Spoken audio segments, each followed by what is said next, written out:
नमस्कार। सबसे पहले तो इस शिविर में लाने का श्रेय मैं अपने भाई को ही देती हूँ।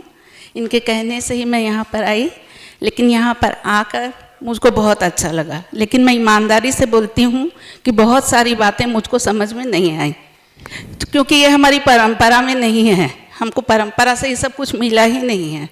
तो एक बात तो मैं ये तय करती हूँ, यहाँ के महसूस कर रही हूँ कि ये बात हमारी परंपरा में आनी चाहिए।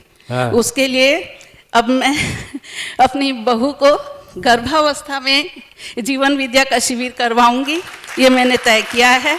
और इसके आगे का जो शिविर है, मैं तो यही सोच रहा हूँ गर्भ संस्कार शिविर करना शुरू कर दूं।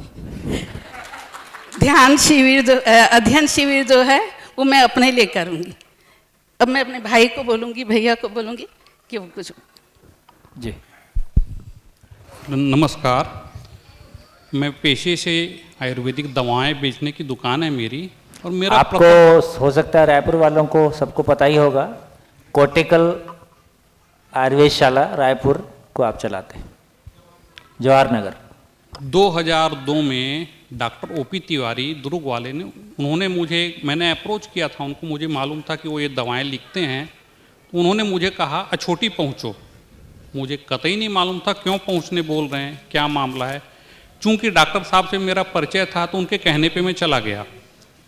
वहाँ जाके आदरणीय नागराज जी मिले, सोम भाई थे, बहुत लोग थे, और उनकी बातें सुना। मुझे कतई कुछ समझ में नहीं आया कि इन लोग किस विषय में क्या बात कर रहे हैं। डॉक्टर साहब ने मुझसे पूछा कैसा लगा, तो मैंने उनसे कहा था मुझे ऐसा लगता है डॉक्टर साहब, यहाँ कुछ ऐसी चीज़ का बड़ा मूवमेंट शुरू हुआ है जो पूरी दुनिया को बदलने की ताकत रखता है। हालांकि मुझे समझ में कुछ नहीं आया था, लेकिन इन लोगों का जिस ढंग से कॉन्फिडेंस देख के ऐसा मुझे लगा कोई बहुत बड़ा मूवमेंट शुरू हो गया है।